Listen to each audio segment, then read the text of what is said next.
Tanging ang Pilipinas lamang ang kumilala sa amin bilang tao at may dignidad. Ibinenta sa amin ng Chess ang petrolo ng 3 beses ang presyo noong kailangan naming magpainit. Ang Rusya, matapos putulin ang supply ng natural gas, ay nagpanggap ngayon na malapit sa amin. Ikukwento ko sa inyo ang isang napakalaking pangyayari na sinimulan ng Pilipinas.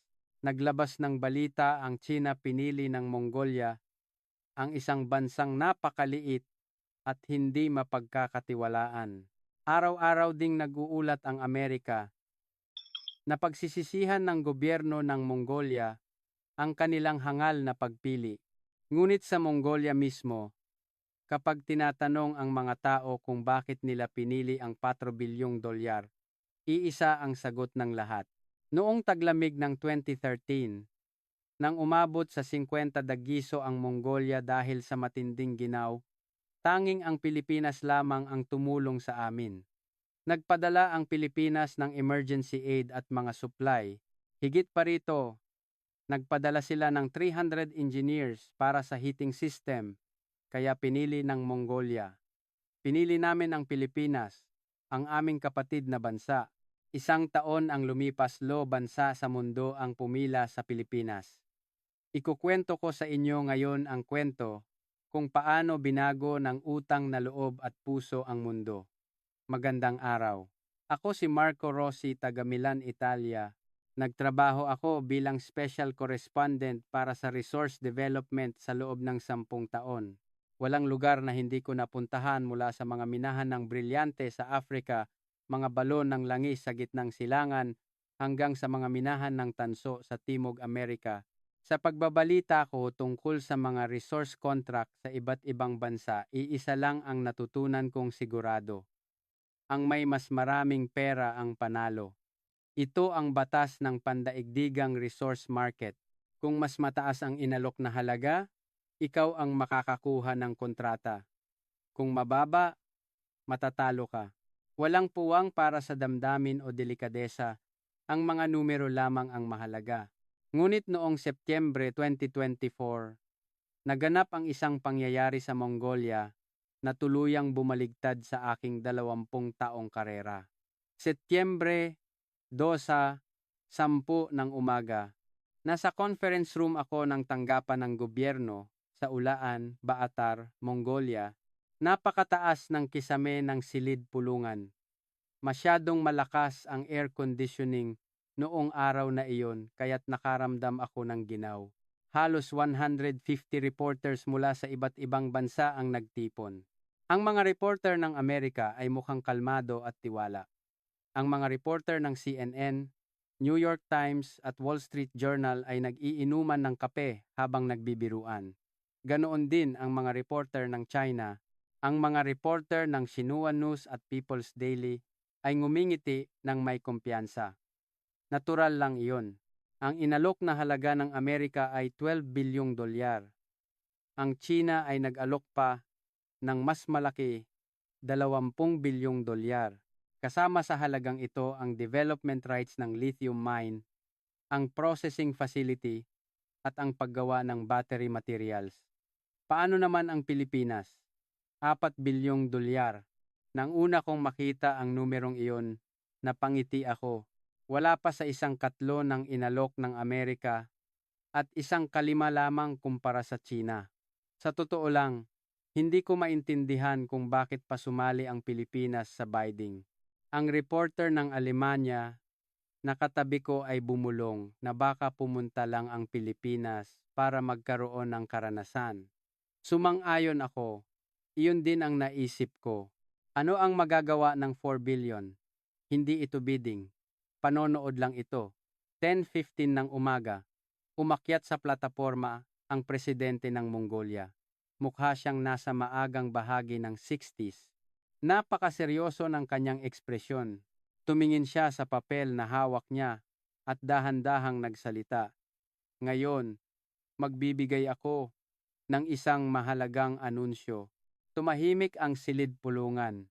Handa na ang lahat ng reporters sa kanilang panulat. Inilapag ko rin ang aking mga kamay sa keyboard ng aking laptop. Nagpatuloy ang presidente. Maingat na pinili ng gobyerno ng Mongolia ang Republika ng Pilipinas bilang katuwang nito para sa lithium mine development at industriya ng battery materials. Nanlamig ang silid pulungan. Hindi ako makapaniwala sa narinig ko. Ano raw? Pilipinas. Pilipinas. Tumingin ako sa paligid at lahat ng reporters ay may parehong ekspresyon. Nakangasilang nakatitig sa presidente. Namula ang mukha ng mga reporter ng Amerika. Tumayo ang reporter ng CNN at sumigaw. Nagbibiro ba kayo? Kalmadong sumagot ang presidente. Hindi ito biro. Maingat na pinili ng gobyerno ng Mongolia ang Pilipinas. Narinig ko ang bulungan mula sa delegasyon ng CHES, kinakausap ang reporter ng Xinhua News sa translator. Nagtatanong kung hindi ba nagkamali sa pandinig. Tiningnan ko ang draft ng artikulo ko sa laptop. Ang headline, Amerika, nakakuha ng lithium development rights ng Mongolia. Siyempre, inakala kong Amerika ang mananalo. Nagkamali ako ng husto. May nagtaas ng kamay na reporter ng Pilipinas. Alam ba ninyo ang pagkakaiba ng halaga? Ang Pilipinas ay bilyong dolyar. Ang Amerika ay 12 bilyong dolyar. At ang China ay 12 bilyong dolyar. Bakit Pilipinas ang pinili ninyo? Sandaling tumahimik ang presidente. Pagkatapos dahan-dahan siyang nagsalita dahil hindi pera ang lahat. Muling nagkagulo ang silid pulungan. Umiling ang reporter ng Pransya. Suminghal ang reporter ng Britanya. Sa totoo lang, hindi ko rin maintindihan. Kung hindi pera ang lahat, ano ang mahalaga? Nagpatuloy ang presidente. Kinilala ng Pilipinas ang Mongolia bilang isang pantay na katuwang. Hindi sila simpleng nais kumuha ng resources kundi nagpakita sila ng puso at sinseridad na nais nilang sama-sama kaming umunlad. Hindi namin malilimutan ang ginawa ng Pilipinas sa Mongolia sa loob ng nakaraang 10 taon. Ginawa sa loob ng 10 taon? Nagtaka ako. Ano bang nangyari? Muling nagtaas ng kamay ang reporter ng Wall Street Journal ng Amerika. Anong klasing bagay ang tinutukoy ninyo? Sumagot ang presidente. Alam na alam iyan ng mamamayan ng Mongolia. Inabot ng Pilipinas ang kanilang kamay noong nasa pinakamatinding pagsubok ang Mongolia. Walang kondisyon, walang kapalit na hiningi. Tinulungan lang nila kami na makabangon muli. Isinulat ko sa notebook ko, kumpirmahin ang tulong ng Pilipinas, 10 taon na ang nakalipas. Ang delegasyon ng China ay tumayo at umalis. Namutla ang kanilang mga mukha. Alam kong galit na galit sila kahit walang translator. Hindi nila matanggap na natalo ang 20 bilyong dolyar sa 4 na bilyong dolyar. Ganoon din ang delegasyon ng Amerika. Ang tila kalihim ng enerhiya ay nagmamadaling tumawag sa telepono. Malamang ay nagre-report sa Washington. Nang matapos ang press conference at lumabas ako, nagkagulo na sa pasilyo. Bawat reporter ay nakahawak sa telepono at nagpapadala ng balita sa kanilang mga headquarters. Pinili ng Mongolia ang Pilipinas. Talo ang Amerika at China. Talo ng 4 bilyong dolyar ang 20 bilyong dolyar. Isang imposibleng desisyon. Tumawag din ako sa headquarters ko sa Milan. Sinabi ko sa editor-in-chief na pinili ng Mongolia ang Pilipinas. Buntong hininga siya. Baliw na ang Mongolia. Ano ang magagawa ng 4 billion? Sa loob ng 6 na buwan, makikita natin na mabibigo ang Pilipinas. Iyon din ang naisip ko. Sa taxi pabalik sa hotel, nakatingin lang ako sa labas ng bintana. Payapa ang bayan ng Ulaan Batar. Naglalakad ang mga tao ng nakangiti. Naglalaro ang mga bata sa parke. Hindi pa alam ng mga taong ito kung gaano kahangal ang ginawa ng kanilang gobyerno. Ano ang magagawa ng 4 billion? Ang pagmimina ng lithium ay isang negosyong nangangailangan ng napakalaking kapital. Ang pagtatayo ng isang processing facility lamang ay aabot na sa 2 bilyong dolyar. Magkano pa kaya ang factory para sa battery materials? Kulang ang Pilipinas sa pondo at karanasan. Isa itong bansa na walang karanasan sa pagmimina ng lithium. Ang isang bansa na gumagawa lang ng semiconductors ay bigla na lang magmimina. Binuksan ko ang laptop ko at sinimulang isulat ang artikulo. Ang headline, ang pustahan ng Mongolia. Ang $4 bilyong na pagpili ang magiging wakas. Noong gabing iyon, sigurado ako sa loob ng 6 na buwan, magbabalita ako tungkol sa pagkabigo ng Pilipinas. At sa panahong iyon, magsusulat ako ulit ng artikulo. Nagkamali ako ng husto. Hindi ko alam noon kung gaano kalaki ang pagkakamali ko. Hindi pa nakakalipas ang 24 oras matapos ang anunsyo ng Mongolia, nagkagulo na ang media sa buong mundo. Naglabas ng breaking news ang CNN, ang nakakagulat na pagpili ng Mongolia, natalo ng 4B ng Pilipinas, ang 12B ng Amerika, umiling ang Angkor at tinawag itong economic suicide. Nagkakaisa ang mga expert panelists. Walang karanasan ang Pilipinas sa pagmimina ng lithium. Mabibigo ang proyekto sa loob ng 6 na buwan. Mas matindi ang DBC. Gumawa sila ng 1 oras na special program na may titulong Anggal na Pustahan ng Mongolia. Sinabi ng isang professor ng economics sa Oxford University ng Britanya. Ito ang tipikal na halimbawa kung paano sisirain ng emotional judgment ang ekonomiya ng isang bansa. Mas matindi ang pagtuligsa ng media ng Tina. Itinampok ng People's Daily sa front page ang pagkakanulo ng Mongolia, isang desisyon na nagbabanta sa kapayapaan ng rehiyon. Mas lantad pa ang Xinhua News. Idineklara nila ang isang maliit na bansa tulad ng Pilipinas ay hindi makakagawa ng resource development. Sa huli, luluhod sila at hihingi ng tulong sa China. Hindi rin nagpasawalang kibo ang Pilipinas. Inilatag ng Philippine Economic Journal ang mga nakaraang pagkabigo ng Pilipinas sa kanilang editorial. Ang pagkabigo ng oil sands project sa Canada, ang pagtigil ng oil development sa Iraq, at tinuligsa nila na may tendensiya ang Pilipinas na overestimate ang sarili nilang kakayahan. Malamig din ang reaksyon ng financial world sa Europa. Naglabas ang Goldman Sachs ng report na nagpapababa sa investment rating ng mga battery companies ng Pilipinas. Nagbabala ang mga analyst ng Morgan Stanley na malaki ang posibilidad na mawawala ng mga kumpanya ng Pilipinas ang buong $4 bilyong. Sa opisina ko sa Milan, tumatango ako habang binabasa ang sunod-sunod na balita. Lahat ay pareho ang iniisip ko. Baliw ang Mongolia at malapit ng mabigo ang Pilipinas, ngunit may mali. Habang nagbabasa ako ng mga artikulo, napansin ko ang isang pagkakapareho. Lahat ay tumutukoy sa kakulangan, sa teknolohiya at karanasan ng Pilipinas. Ngunit walang sino man ang nagbanggit kung ano ang ginawa ng Pilipinas para sa Mongolia manisang taon na ang nakalipas. Malinaw na sinabi ng presidente, hindi namin malilimutan ang ginawa ng Pilipinas sa loob ng nakaraang 10 taon. Ano ba talaga ang nangyari? Kumuha ako ng plane ticket, pabalik ng Mongolia. Kailangan kong alamin mismo. Sinubukan akong pigilan ng editor-in-chief. Sinabing aksaya lang ng oras. Ngunit gumana ang instinct ko bilang reporter, mayroon kaming pinalampas. Setyembre 20, dumating ako ulit sa Ulaan Baatar. Sa pagkakataong ito, hindi ako pumunta sa conference room, kundi sa bayan. Gusto kong malaman ang totoong dahilan.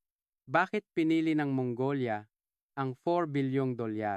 Ano ang event ng taon na ang nakalipas na tinutukoy ng presidente? Paglabas ko sa airport, sumakay ako agad sa taxi. Ang driver ay isang lalaking nasa 50s. Naghanap ako ng driver na marunong mag-Filipino. Tagalog dahil hindi ako marunong mag-Mongolian. Sa loob ng kotse, nagtanong ako, alam ba ninyo na dumating ang kumpanya ng Pilipinas sa Mongolia? Nagning ang mukha ng driver. Oo naman, alam iyan ng buong bansa at ang Pilipinas ay isang mabuting bansa, ang bansang tumulong sa amin. Sabi niya, tanungin ko kung paano sila tinulungan. Sumagot ang driver. Kung ikukuwento ko ang kwento, 10 taon na ang nakalipas, aabutin tayo ng isang araw. Kung wala ang Pilipinas, hindi makakaligtas ang pamilya ko. Bumilis ang tibok ng puso ko. Ramdam ko na may isang malaking kwento. Bumaba ako sa sentro ng lungsod. Naglakad ako sa kalye at pumasok sa isang cafe. Umorder ako ng kape at sinimulan kong kausapin ang mga tao sa paligid. Gamit ang translation app, nagtanong ako sa isang babae na nasa 20s. Ano ang masasabi mo sa pagdating ng kumpanya ng Pilipinas? Ngumiti ang babae at sumagot, masaya ako. Siyempre ang Pilipinas ay isang bansang tumutupad sa pangako. Ganoon sila 10 taon na ang nakalipas at ganoon pa rin sila ngayon. Nang tanungin ko kung ano ang nangyari, 10 taon na ang nakalipas, sumeryoso ang ekspresyon ng babae. Sinimulan niyang ikwento ang kwento ng kanyang ama. Noong taglamig ng 2013, maraming tao ang namatay dahil sa matinding ginao. Umabot sa 50 dogly cells susina. Tinriple ng chess ang presyo ng petrolo para sa heating. Pinutol ng Rusya ang supply ng natural gas. Sinabi nila na hindi nila ibebenta kung hindi kami magbabayad ng mas malaki. Sa panahong iyon, dumating ang Pilipinas. Nagdala sila ng relief goods sa kanay ng eroplano, mga kumot, heaters, pagkain at nagpadala rin ng mga engineers na gumawa ng bagong heating system walang tinanggap na bayad. Ang ama ng babae ay muntik nang mamatay noon, ngunit naligtas dahil sa heater na ipinadala ng Pilipinas. Kaya hanggang ngayon, nakasabit pa rin ang bandila ng Pilipinas sa kanilang bahay. Nagmamadali akong nagsulat sa notebook ko. Nagtanong ako sa iba pang tao. Isang lalaking nasa 40s, isang matandang nasa 60s, isang mag-asawang nasa 30s. Lahat sila ay may parehong sagot. Kinilala kami ng Pilipinas bilang tao. Humingi ng pera ang Tsina. Naglagay ng kondisyon ang Rusya at walang pakialam ang Amerika. Tanging ang Pilipinas lang ang tumulong sa amin ng walang kondisyon. Umiyak ang matandang nasa 60s habang nagsasalita. Noong 2017, lumala ang desertification at muntik na silang mawalan ng pastulan. Namatay ang kanilang mga alagang hayop dahil namatay ang lahat ng damo. Sa panahong iyon, may mga taong dumating mula sa Pilipinas. Mga forester at engineer sila sa pagtatanim. Sa loob ng 5 taon, pabalik-balik sila. Nagtanim sila ng mga puno kahit umuulan. Umuulan ng nyebe. Dahil sa kanila, nabuhay muli ang damuhan. Musika. Ngayon may masaganang damo at malulusog ang kanilang mga hayop. Ang mga Pilipino ang nagligtas sa aming lupain. Kaya, hinding-hindi namin malilimutan ang Pilipinas, sabi niya. Lumabas ako sa cafe at naglakad sa kalye. Naguguluhan ang isip ko. Kinukutya ng media sa buong mundo ang Mongolia. Ngunit ang mismong mamamayan ng Mongolia ay naniniwala sa Pilipinas. Hindi lang naniniwala kundi tiwala sila. Tutuparin ng Pilipinas ang kanilang pangako. Doon ko lang napagtanto ano ang pinalampas namin. Ang mga numero lang ang tiningnan namin. 12 billion, 20 billion, 4 billion. Ikumpara ang mga numerong iyon at hinatulan namin na baliw ang Mongolia. Ngunit ibang bagay ang tinitingnan ng mamamayan ng Mongolia. Ang tiwala na buo sa loob ng 10 taon. Bumalik ako sa hotel at binuksan ang laptop ko. Sinimulan kong hanapin ang mga records. 10 taon na ang nakalipas. Ano ang ginawa ng Pilipinas para sa Mongolia? Gaano sila tumulong? Habang naghahanap ako, lalo akong nagulat. Hindi lang ito simpleng tulong. Sa loob ng 10 taon, tahimik at tuloy-tuloy na sinuportahan ng Pilipinas ang Mongolia. Sa kwarto ng hotel, sinimulan kong hanapin ang mga documents. Nag-type ako sa search bar, 2013 Winter Mongolia. Bumuhos ang mga artikulo. Karamihan ay mula sa local media ng Mongolia, ngunit may mga translation din sa Ingles. Disyembre 2013. Dumanas ang Mongolia ng matinding cold wave, umabot sa 50 degrees Celsius. Ito ang pinakamasamang taglamig sa loob ng 100 taon. Ang temperatura sa Ulaanbaatar ay bumaba sa 45 Celsius, malala sa mga probinsya nagtala ng 52 DC. Ang problema ay ang heating. Karamihan sa heating ng Mongolia ay nakasalalay sa natural gas mula sa Rusya, ngunit biglang binawasan ng Rusya ang supply. Ang dahilan ay kailangan ng price negotiation. Nang tumanggi ang gobyerno ng Mongolia, binawasan ng Rusya ang supply ng gas ng 40%. Ito ay nasa kalagitnaan ng taglamig, habang namamatay ang mga tao sa ginao. Nagmadaling humingi ng tulong ang gobyerno ng Mongolia sa China. Hiniling nilang magbenta ng petrolo para sa heating. Sabi ng CHES, ibebenta nila. Ngunit ang presyo ay 3 beses ng normal.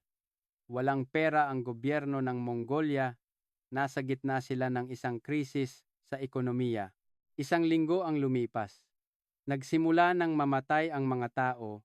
120 katao ang namatay sa Ulaanbaatar lang. Mas malala sa mga probinsya, namatay ang mga nomad sa kanilang mga tents. Musika, sunod-sunod na namatay ang kanilang mga alagang hayop. Humingi ang presidente ng Mongolia ng agarang international aid. Nagpahayag ng regret ang Amerika. Iyon lang, nagpadala ang Europa ng 50 tonelada ng relief goods, ngunit dumating ito 3 linggo pagkatapos. Masyadong huli. Isang bansa ang nangako ng 100 milyong yen na tulong, ngunit sinabi na aabutin ng 2 buwan dahil sa komplikadong procedure.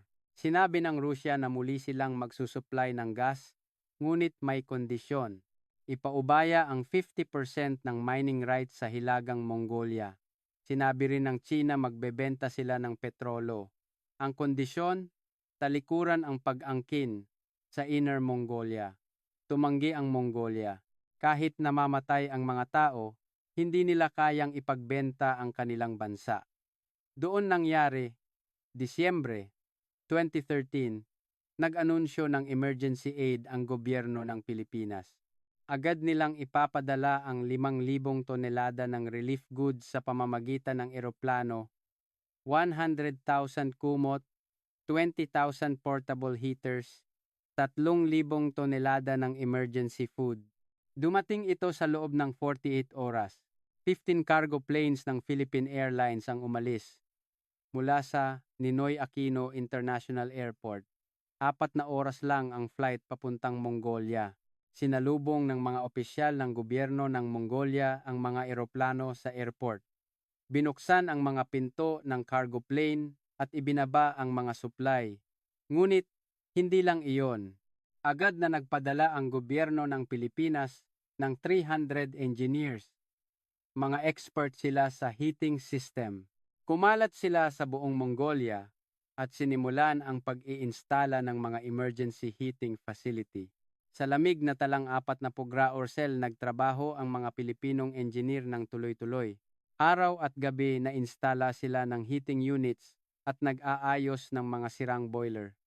Pumunta sila sa mahihirap na lugar sa labas ng Ulaanbaatar, kung saan nakatira ang pinakamahihirap na tao. Sa loob ng 1 linggo, 50,000 pamilya ang nakakuha ng init, musika. Sa loob ng 2 linggo, 1,000 pamilya ang uminit. Nagsimulang bumaba ang bilang ng mga namamatay. Tinawag ng media ng Mongolia ang Pilipinas na tagapagligtas. Personal na bumisita ang presidente ng Mongolia sa embahada ng Pilipinas upang magpasalamat. Ngunit may mas nakakagulat pa. Wala ni ang tinanggap ng Pilipinas para sa lahat ng tulong na ito. Free aid ito. Walang kondisyon. Hindi sila humingi ng mining rights o diplomatikong kapalit. Tumulong lang sila. Hindi makapaniwala ang mamamayan ng Mongolia.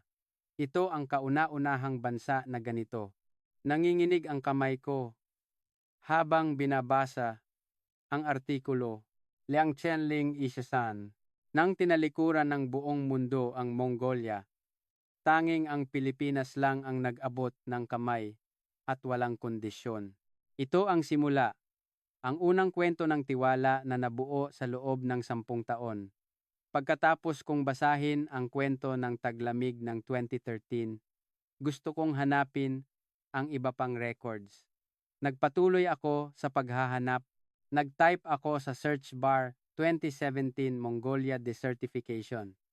Muli, lumabas ang mga nakakagulat na records. Tagsibol ng 2017, namamatay ang damuhan ng Mongolia dahil ito sa climate change. Walang ulan. Ikatlong taon na ng drought, 60% ng damuhan ay nagiging disyerto. Nawawalan ng lupain ang mga nomad. Hindi sila makapag-alaga ng hayop dahil hindi tumutubo ang damo. Namatay ang mga tupa at kambing dahil sa gutom. Ang mga kabayo ay bumagsak din. 300,000 nomads ang nanganganib na mawalan ng kabuhayan. Mas malala pa ang sandstorm. Lumalawak ang Gobi Desert at lumilipad ang buhangin. Umaabot ito hanggang Ulaan Baatar. Hindi makahinga ang mga tao. Puno ang mga ospital ng mga pasyenteng may respiratory illness. Nagbabala ang mga scientist. Sa loob ng 10 taon, ang buong Mongolia ay magiging desyerto. Ibig sabihin nito, maglalaho ang bansa. Hindi na ito matitirahan ng tao. Humingi ng tulong ang gobyerno ng Mongolia sa international community.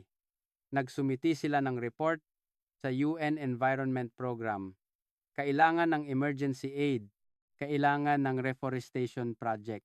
Hindi nagpakita ng interes ang China. Siguro ay nakita pa nila itong paborablo. Kapag humina ang Mongolia, mas magiging paborable ito sa China. Nag-alok ng teknolohiya ang Rusya. Ngunit may kondisyon, ipaubaya ang development rights ng forest area sa hilagang Mongolia. Tumanggi ang Mongolia. Hindi nila kayang ibenta ang kagubatan habang sinisikap nilang protektahan ito. Nagpadala ang Europa ng research team. Sinuri nila sa loob ng 2 linggo at nagsumite ng report. Isang 500 pahinang report. Ngunit ito ang conclusion. Masyadong malaki ang budget. Kailangan ng minimum na 10 bilyong dolyar. Sa makatuwid imposible, hindi nag-react ang Amerika. Kalahating taon ang lumipas. Patuloy na lumalawak ang disyerto. Kinakain nito ang damuhan sa bilis na 5 kilometer bawat buwan. Isa-isa nang nagsimulang umalis ang mga nomad, iniwan nila ang kanilang lupain. Setyembre 2017, may dumating na balita mula sa Pilipinas. Nagpadala ang Department of Environment and Natural Resources, DER, ng Pilipinas ng isang proposal sa Ministry of Environment ng Mongolia. Tutulong sila sa reforestation technology, isang 50 taong proyekto. Nag-alinlangan ang Environment Minister ng Mongolia. Akala niya mag-iimbestiga lang ulit sila, ngunit iba ang Pilipinas. Pagkalipas ng 2 linggo, 500 Pilipino ang dumating. Forestry engineer sila. Hindi sila dumating para mag-imbestiga. Dumating sila para magtanim ng puno. May dala silang pala at punla at sinimulan nila sa paligid ng Gobi Desert ang pinakamalubhang lugar. Nagtayo ng mga tents ang mga Pilipinong engineer at doon sila nanirahan. Araw-araw silang nagtanim ng puno. Nagtanim sila kahit 30 dogbas sa taglamig o plus 40 dogbas sa tag-init. Hindi sila tumigil kahit umuulan ng niebe o may sandstorm. Ngunit hindi lang sila nagtanim ng puno. Tinuruan din ng mga Pilipinong engineer ang mamamayan ng Mongolia. Paano magtanim ng puno? Paano alagaan? Gaano karaming tubig ang ibibigay? Tinuruan nila sila mula simula hanggang wakas. Sa loob ng 1 taon, nagtanim sila 10 milyong puno. Sa loob ng 5 taon, 1 milyong puno. Ang mga taong nag-alinlangan noong una ay unti-unting naniwala dahil nakita nila na tumutubo ang mga puno, ang berdeng kulay ay bumabalik sa tuyong lupain. 2019. May nakakagulat na nangyari. Muling nagsimulang tumubo ang damo. Sumibol ang damo sa paligid ng mga puno. Sa konting ulan, ang lupa ay nagkaroon ng moisture. Ang mga ugat ng puno ang nag-imbak ng tubig. Nagsimulang bumalik ang mga nomad. Dala nila ang kanilang mga hayop. Kumain ang mga tupa ng damo. Tumaba sila. Tumakbo ang mga kabayo. 2022. Natapos ang 5 taong proyekto. 100 milyong puno ang naitanim. Tumigil ang desertification. Hindi lang tumigil kundi bumabalik ito sa dati. Nabubuhay muli ang damuhan. Nag-anunsyo ang Environment Minister ng Mongolia na iligtas namin ang bansa dahil sa Pilipinas. Ang lupain na magiging disyerto ay naging damuhan muli. Hindi rin tumanggap ng pera ang Pilipinas sa panahong ito. Nagpadala sila ng 5 tao sa loob ng 5 taon. Nagtanim ng 100 milyong puno, ngunit wala silang hining piso. Nakanga ako habang binabasa ang artikulo, hindi ito tulong. Iniligtas nila ang isang bansa. Naiintindihan ko na kung bakit hindi malilimutan ng mamamayan ng Mongolia ang Pilipinas. Ang taglamig ng 2013, ang desertification ng 2017. Ang dalawang ito pa lang ay napakalaking kwento na. Ngunit hindi lang ito ang natagpuan ko. Nagpatuloy ako sa paghahanap. Nagbago ako ng keywords. Pilipinas, Mongolia, CN. Pilipinas-Mongolia Cooperation. Bawat lumalabas ay nakakagulat. Agosto 22-14, nagkaroon ng krisis sa ekonomiya ang Mongolia. Bumabagsak ang GDP ng 40%. Bumagsak ang ekonomiya ng Mongolia dahil sa pagbagsak ng presyo ng mineral. Ang unemployment rate ay umakyat sa 35%. Sunod-sunod na bumagsak ang mga bangko, hindi makapag-withdraw ng deposits ang mga tao. Dumating ang IMF International Monetary Fund upang mag-imbestiga. Ang conclusion, irrecoverable. Kailangan ng emergency loan na minimum na $1 billion. Ngunit, hinatulan nila na walang kakayahan ang Mongolia na magbayad. Umalis ang IMF. Kumilos ang Pilipinas. Setyembre 2014, nag-anunsyo ang gobyerno ng Pilipinas ng $3 bilyong na emergency aid. Interest-free loan ito. Ang repayment period ay 20 taon at ang grace period ay 10 taon. Halos katumbas na ng donation. Walang collateral na hiningi. Walang kondisyon. Muling huminga ang ekonomiya ng Mongolia. Muling nagbukas ang mga bangko at bumangon ang mga kumpanya. Sa loob ng 3 buwan, bumaba ang unemployment rate sa 20%. Marso 2015, may mas malaking pangyayari. Isang malaking aksidente ang nangyari sa pinakamalaking minahan ng Mongolia. Gumuho ang tunnel, 850 katao ang natrap. 100 meters ang lalim sa ilalim ng lupa. Dumating ang rescue team ng TINA, nagbigay sila ng estimate. Ang rescue cost ay $5 bilyong. Walang pera ang gobyerno ng Mongolia. Umalis ang TINA. Dumating din ang Russia. Sinabi nilang magre-rescue sila. Ngunit may kondisyon ipaubaya. Ang 70% ng mining rights. Tumanggi ang gobyerno ng Mongolia. Lumipas ang oras, 48 oras ang lumipas. Nauubusan na ng oxygen ang mga natrap. 76 oras ang golden time. May emergency call mula sa Pilipinas. Magpapadala sila ng rescue team, 500 kao, mga expert sa mine rescue, medical team at lahat ng equipment. Dumating sila sa loob ng 2 oras. Agad na pumasok sa site ang rescue team ng Pilipinas. Nagtrabaho sila ng tuloy-tuloy sa loob ng 24 oras. Naghukay sila, pinalakas ang tunnel at gumawa ng daanan. Pagkalipas ng 60 oras, nailigtas ang unang survivor sa loob ng 72 oras. Nailigtas ang lahat ng 850 katao. Walang namatay ni isa. Umiyak ang buong Mongolia. Nang umalis ang rescue team ng Pilipinas sa airport, 50,000 katao ang nagtipon at nagwagayway ng bandila ng Pilipinas. Personal na sinalubong ng presidente ng Mongolia ang team at yumuko ng malalim. Hindi rin tumanggap ng pera ang Pilipinas. Sa panahong ito, tag-init ng 2019, kumalat ang infectious disease ng hayop sa Mongolia, foot and mouth disease FMD. Sunod-sunod na namatay ang mga baka, tupa at kambing. 500,000 hayop ang namatay sa loob ng isang buwan. Gumuho ang kabuhayan ng mga nomad. Agad na rumisponde ang Department of Agriculture ng Pilipinas. Nagpadala sila ng 200 experts sa quarantine. Nagbigay sila ng 1 million doses ng bakuna ng free. Sa loob ng 3 buwan, natigil ang infectious disease. Hindi na ito kumalat. Musika. Gumawa rin ng quarantine system ang mga expert ng Pilipinas upang hindi na maulit ang ganito. 2022. Sinalanta ng COVID-19 ang Mongolia.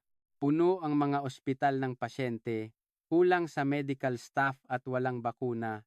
100 kao ang namamatay araw-araw. Nagbigay ng emergency aid ang gobyerno ng Pilipinas ng 2 milyong doses ng bakuna. Nagpadala rin ng 300 medical staff. Personal na ginamot ng mga Filipino doktor ang mga pasyente sa Mongolia. Sa loob ng kalahating taon, naging matatag ang sitwasyon. Bumababa ang bilang ng mga namamatay. Bago umalis ang medical team ng Pilipinas, tinuruan nila ang medical staff ng Mongolia paggamot sa mga severe patient quarantine system, paggamit ng medical equipment habang inaayos ko ang lahat ng records na ito. Napagtanto ko 10 taon mula 2013 hanggang 2022, hinding-hindi tinalikuran ng Pilipinas ang Mongolia. Tuwing may krisis, nandoon sila agad. Hindi sila humingi ng pera o nagbigay ng kondisyon. Tumulong lang sila. Naaalala ng mamamayan ng Mongolia ang lahat. Ang taglamig ng ginaw, ang lupain na muntik ng maging disyerto, ang aksidente sa minahan, ang infectious disease, ang COVID, sa lahat ng sandaling iyon.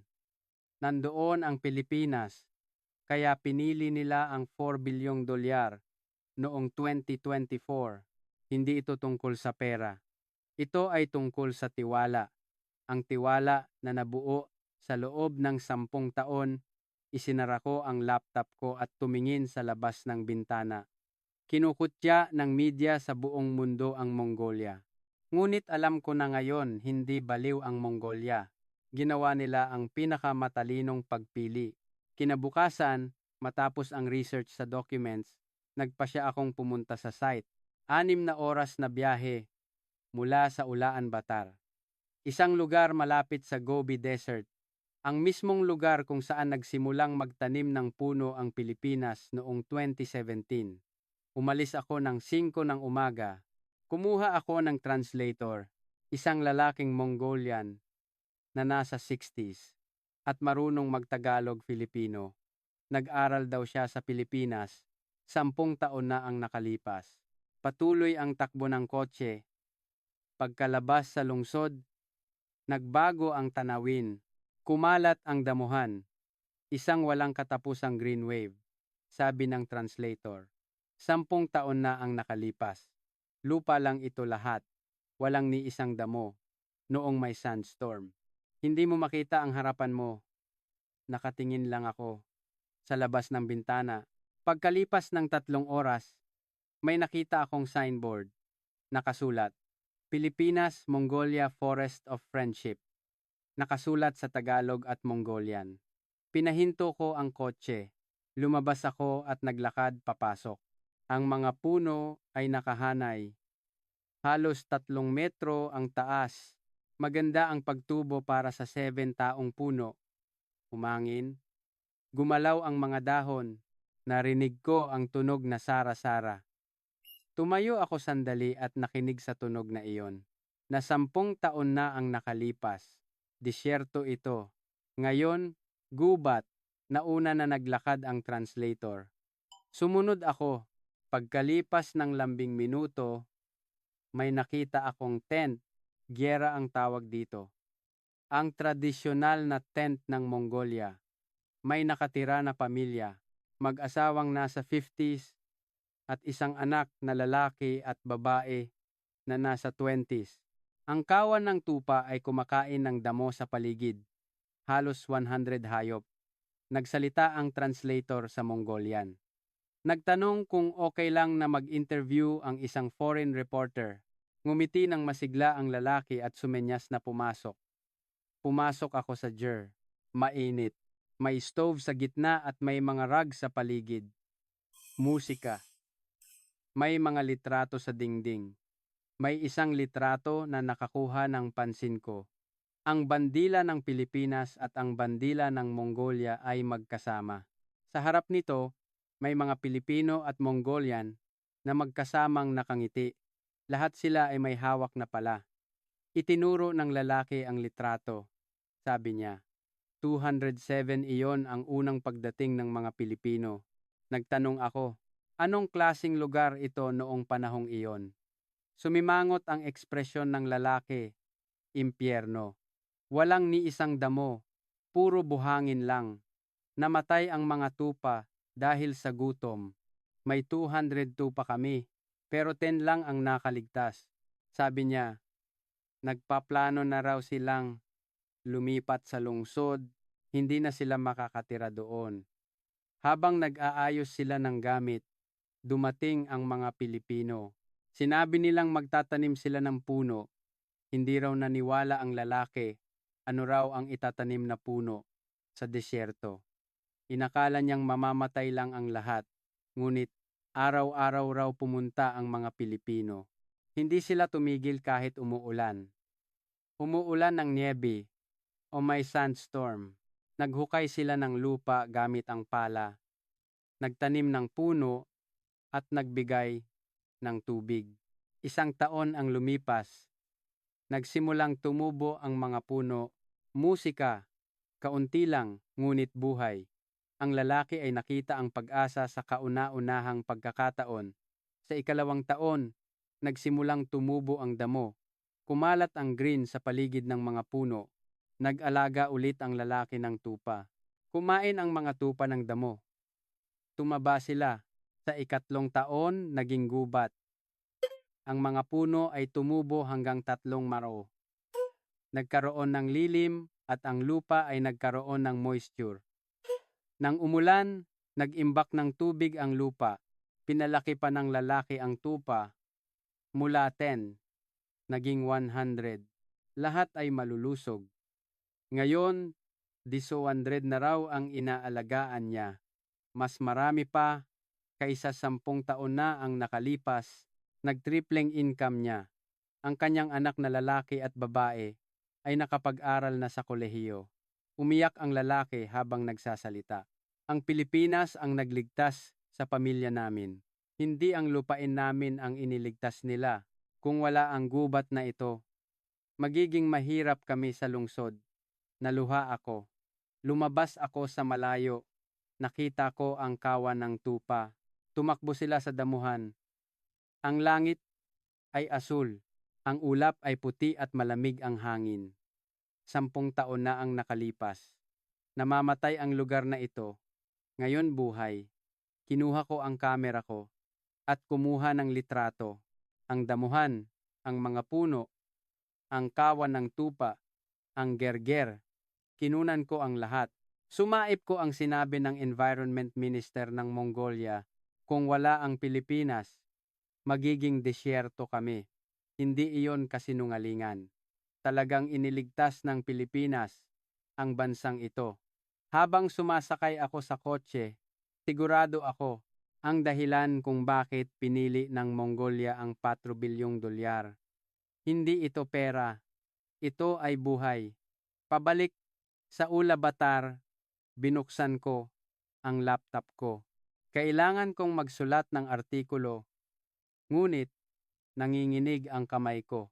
Hindi ko alam kung saan magsisimula. Paano ko ikukuwento ang 10 kwento? Nakarating ako sa kwarto ng hotel at umupo sa desk. Inilapag ko ang aking mga kamay sa keyboard. Una, inisip ko ang headline. Ang sikreto ng 4 bilyong dolyar na pagpili ng Mongolia. Hindi. Hindi iyon ang kwento. Pagkatapos ng ilang sandali ng pag-iisip, isinulat ko ang headline, ang Pilipinas ang tunay na superpower. Sinimulan kong isulat. Noong Setyembre 2024 nang piliin ng Mongolia, ang 4 bilyong dolyar kinutya ng mundo. Sinabi nila, nakabaliwan ang piliin ng Pilipinas kaysa sa 12 bilyong dolyar ng Amerika o 2 bilyong dolyar ng China. Ngunit iba ang katotohanan.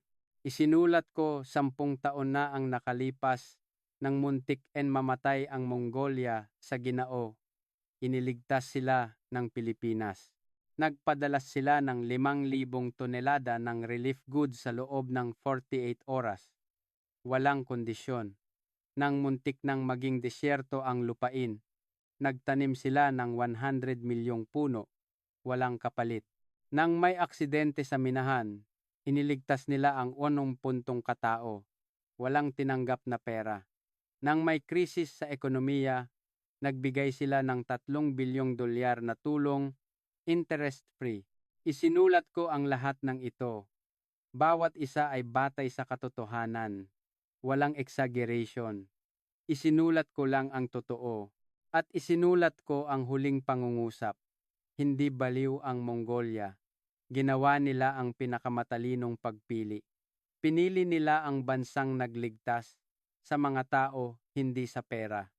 3 ng umaga, ipinadala ko ang artikulo. Tumawag ang editor-in-chief mula sa headquarters sa Milan. Nabasa niya ang artikulo. Nanginginig ang boses niya. Totoo ba ito? Kinumpirma mo ba ang lahat ng katotohanan? Sumagot ako. Lahat ay totoo. Kinumpirma ko mismo mga documents ng gobyerno ng Mongolia, mga artikulo sa media, on-site interviews. Ginawa ko ang lahat. Bumuntong hininga ang editor-in-chief. Ito ang magiging front page headline. Ito ay kwento na dapat malaman ng mundo. Kinabukasan, na-publish ang artikulo ko sa Financial Times front page. May kasamang litrato, ang litrato ng gubat malapit sa Gobi Desert. Ang kuha ko mismo. Ang reaksyon ay explosive. Tumawag ang BBC mula sa Britanya. Nag-imbita ng interview. Tumawag din ang CNN. Sunod-sunod na tawag mula sa media ng Alemanya, Pransya, Espanya. Lahat ay nagulat. Hindi raw nila alam na may ganitong kwento. Naglabas ng follow-up article ang Wall Street Journal ng Amerika. Ang pinalampas namin ang 10 taon ng Pilipinas. Nagsimula na rin daw silang mag-imbestiga. Tumahimik ang media ng China. Hindi na nila tinuligsa ang Mongolia. Siguro ay wala na silang masabi. Isang bansa ang naglabas ng artikulo ng pagsisisi sa editorial ng isang newspaper na kasulat, minaliit namin ang Pilipinas. Ang tunay na superpower ay hindi ginagawa ng military power kundi ng tiwala. May tawag mula sa United Nations. Itatalaga raw ang case ng Mongolia bilang international model. Dapat daw matutunan ng ibang bansa ang aid system ng Pilipinas. Tinawag itong bagong paradigma sa resource development. Nagpadala ng formal na request ang Kazakhstan sa Pilipinas. Gusto raw nilang makipagtulungan. Pumila rin ang Uzbekistan at Kyrgyzstan, 12 bansa sa Central Asia, ang nagpahayag ng intensyong makipagtulungan sa Pilipinas. Iisa ang dahilan. Ang Pilipinas ay isang bansang tumutupad sa pangako, walang kondisyon, walang hinihing kapalit, at nakikipag-ugnayan ng pantay-pantay. Nananatili ako sa Mongolia ng isa pang linggo. Naglalakad ako sa bayan, nakikipagkita sa mga tao, mga mag-aaral, matatanda, opisyal ng gobyerno, negosyante, lahat ay nagkukuwento tungkol sa Pilipinas. Sabi ng isang mag-aaral sa kolehiyo, nag-aral daw siya sa scholarship ng Pilipinas. 10 taon na ang nakalipas. Bawat taon daw pumipili ang gobyerno ng Pilipinas ng 500 scholars. Iisa lang ang kondisyon. Pagkatapos ng graduation, bumalik sa Mongolia at magtrabaho para sa bansa. Ngayon, ang mga mag-aaral na iyon ay nagtatrabaho sa gobyerno, kumpanya, at research institutes ng Mongolia. 5,000 katao. Lahat sila ay nag-aral sa Pilipinas. Ang Vice Minister ng Ministry of Economy ng Mongolia ay isa sa kanila. Hindi lang pera ang ibinigay ng Pilipinas. Nagpalaki sila ng tao, tahimik at tuloy-tuloy sa loob ng taon. Sa taxi papunta sa airport, nakatingin ako sa labas ng bintana. Payapa ang bayan ng Ulaan, Baatar. Naglalakad ang mga tao ng nakangiti. Naglalaro ang mga bata sa iba't ibang sulok ng gusali. Nakasabit ang bandila ng Pilipinas. Sabi ng driver, tinatawag ngayon ng mamamayan ng Mongolia ang Pilipinas na kapatid na bansa. Iba man ang lahi, iisa ang puso. Pagbalik ko sa Milan, nakipagkita ako sa editor-in-chief. Nagtanong siya, ano ang konklusyon? Ano ang natutunan mo sa 20 taong journalism? Sumagot ako, hindi ang may maraming pera ang superpower. Hindi rin ang malakas ang military power. Ang tunay na superpower ay ang bansang tumutupad sa pangako. Ang bansang nag-aabot ng kamay sa panahon ng krisis. Ang bansang tumutulong ng walang kondisyon. Ang Pilipinas ay ganoong bansa. Tumango ang editor-in-chief. Pagkalipas ng 6 na buwan, dumating ang balita tungkol sa proyekto ng Pilipinas at Mongolia. Tapos na raw ang lithium production facility. 2 buwan daw na mas maaga sa schedule. Ang production cost ay pinakamababa sa mundo. 0 ang environmental pollution. Nagulat ang buong mundo. Nagkamali ang Amerika. Lahat ay nagsabing mabibigo ang Pilipinas.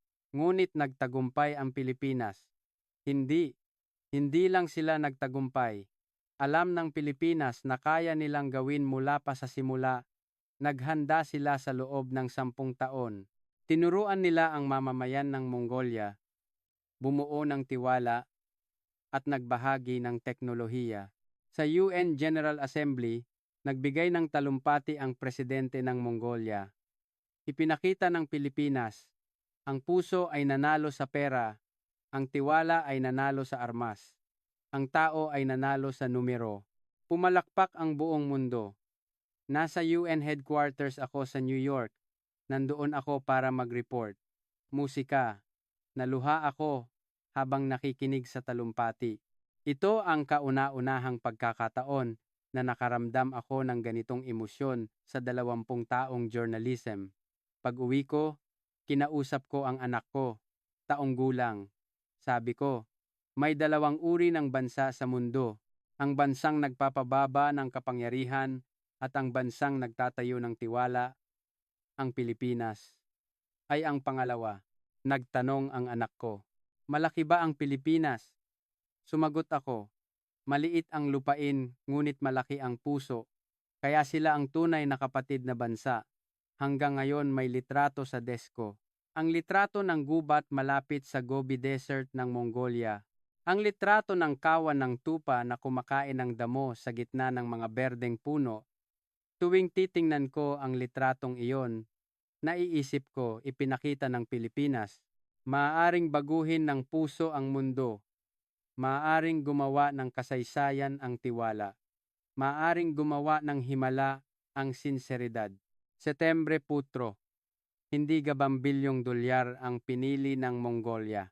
Ang pinili nila ay ang tiwala na nabuo sa loob ng taon. at ang tiwala na iyon ay hindi nagkamali. M.